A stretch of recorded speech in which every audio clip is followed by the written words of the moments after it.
If you want to connect Mailchimp to WebinarFuel, the easiest way is to use Zapier as the bridge between the two platforms. In this tutorial, I'll walk you through the full setup step by step so you can automate your webinar and email marketing workflow without any guesswork. If this video helps, make sure to hit like and subscribe for more simple software tutorials just like this. Let's get into it. First, go to Zapier in your browser. Once the page loads, look for the Create option and click it. This is where you'll start building a new automation. After that, click on Zaps so you can create a custom workflow from scratch. Now, you'll need to choose your trigger. Click on Trigger, then search for WebinarFuel and select it from the list. WebinarFuel will be the app that starts the automation whenever a specific event happens.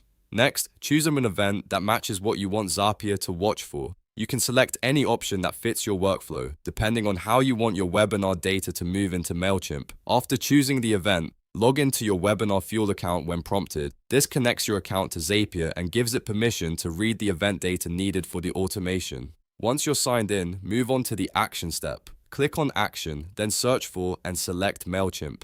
Mailchimp will be the app that receives the data from WebinarFuel. Next, choose an event in Mailchimp that matches what you want to happen. Again, you can choose the option that best fits your setup and your email marketing goal. After that, log into your Mailchimp account when prompted. This links Mailchimp to the Zap, so Zapier can send data into your email list or automation. Once both apps are connected, review the setup carefully and make sure everything looks right. Now click Build It in the top area to continue. Zapier will take you into the final configuration screen where you can check the details of the workflow. This is a good moment to confirm that WebinarFuel is the trigger and Mailchimp is the action, so the automation runs in the right order. Before publishing, click Test Run. This is an important step because it lets you confirm the connection works correctly before the automation goes live.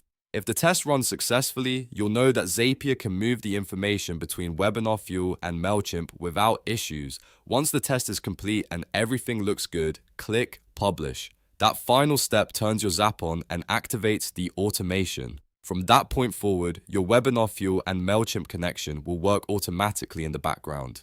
And that's it. You've successfully connected Mailchimp to WebinarFuel using Zapier. Now your webinar activity can flow into your email marketing system much more efficiently, saving you time and helping you stay organized. If you found this useful, don't forget to like the video, subscribe to the channel, and turn on notifications so you never miss the next tutorial. Thanks for watching, and I'll see you in the next one.